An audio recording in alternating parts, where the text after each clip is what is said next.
Chers internautes, bonsoir et bienvenue sur le journal du Septentrion. La route inter-État Cotonou-Niger à hauteur de Malanville, plus précisément à Bodjekali, est sur le point de céder. Selon les informations de Sota FM, ce pont n'est plus loin de s'effondrer à cause des affres de la montée des eaux du fleuve Niger et Sota.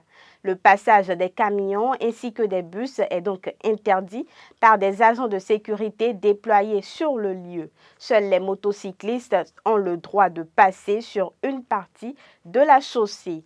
Toujours à Malanville, depuis la fermeture des frontières terrestres du Bénin avec le Niger suite aux sanctions de la CEDEAO, une filière de pêcheurs par voie fluviale est née dans la commune. En effet, des pêcheurs traditionnels proposent aux voyageurs de les convoyer par pirogue contre une certaine somme. Les voyageurs désireux de regagner l'une des rives doivent débourser entre 5 000 et 20 000 francs. Les pêcheurs font parfois des surcharges afin de maximiser les gains, ce qu'empêche la police républicaine au regard des risques de chavirement que cela pourrait provoquer, ce qui cause parfois des disputes entre les pêcheurs et les éléments de la police. Descendons dans le Borgou où se tient depuis ce matin dans la salle de conférence de la préfecture de Parakou la concertation pour la mise en œuvre de la phase 2 de la politique nationale de santé. Elle a réuni les acteurs impliqués dans la mise en œuvre de la politique nationale de santé communautaire. L'objectif est de sensibiliser et de renforcer ces derniers sur leur rôle et leurs responsabilités dans la mise en œuvre de cette politique.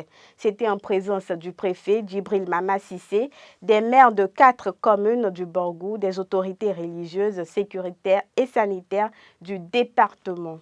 Pour finir, à travers un communiqué, le procureur près le tribunal de première instance de première classe de Parakou invite la population à retirer les corps de la morgue du CHUD, Borgou Alibori et de Lachia.